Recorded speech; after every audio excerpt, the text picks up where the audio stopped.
আমরা যদি দেখি যে সূরা আল কাউসার এটি হচ্ছে কোরআনুল কারীমের 108 নম্বর সূরা। এই সূরাটি মক্কায় নাজিল হয়েছে। মক্কায় নাজিল হয়েছে এই প্রসঙ্গে যে যখন ইব্রাহিম মারা যান, ইব্রাহিম মানে মুহাম্মদ সাল্লাল্লাহু আলাইহি ওয়াসাল্লামের সবথেকে ছোট ছেলে ইব্রাহিম যখন মারা যান, তখন কাফেররা বলছিল যে মুহাম্মদ নির্বংশ হয়ে গেছে, আবতার হয়ে গেছে, যে মুহাম্মদের আর কোনো বংশের প্রদীপ জ্বালানোর মতো কেউ নেই, তার বংশানুক্রম যেটা এটা শেষ হয়ে গেছে।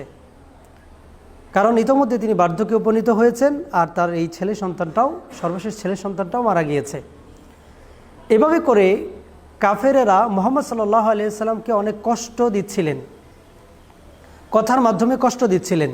তো আল্লাহ সুবহানাহু ওয়া তাআলা তাকে এই সূরাটি নাজিল করে তার কষ্টকে লাঘব করলেন। এবং যারা ওই সময় উপস্থিত ছিলেন এই সূরাটা নাজিলের সময়, তারা এভাবে বলছেন যে আমরা দেখলাম যে মুহাম্মদ সাল্লাল্লাহু আলাইহি ওয়াসাল্লাম হঠাৎ করে মুচকি হাসলেন। আমরা তাকে কারণ জিজ্ঞেস করলাম যে ইয়া রাসূলুল্লাহ সাল্লাল্লাহু আলাইহি ওয়াসাল্লাম, আপনি মুচকি হাসি দিলেন কেন, কি হয়েছে? সে এই মাত্র আল্লাহ সুবহানাহু ওয়া তাআলা আমাকে একটা পুরস্কার দিয়েছেন, আমাকে একটা উপহার দিয়েছেন, একটা গিফট, আমাকে একটা উপহার দিয়েছেন, আর এটা হচ্ছে কাউসার। এই উপহারটা আমাকে দেওয়া হয়েছে আর এই কারণে আমি খুশিতে হাসছি। সুবহানাল্লাহ।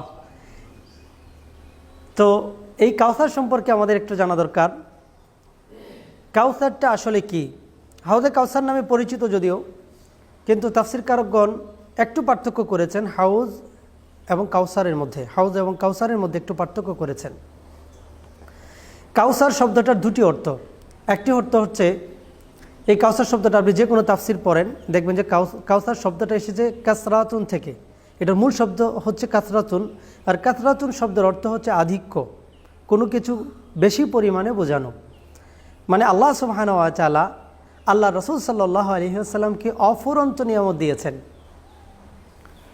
অসংখ্য নিয়ামত রাজি আল্লাহ সুবহানাহু ওয়া তাআলা মুহাম্মদ সাল্লাল্লাহু আলাইহি ওয়াসাল্লামকে দিয়েছেন। যেমন উম্মাত, এরপরে নবুয়াত, দুনিয়াতে তো আছেই নবুয়াত, এটা একটা বড় প্রাপ্তি, এবং আখিরাতেও তার জন্যই রয়েছে, আসলে মুহাম্মদ সাল্লাল্লাহু আলাইহি ওয়াসাল্লামের জন্য রয়েছে স্পেশাল মর্যাদা।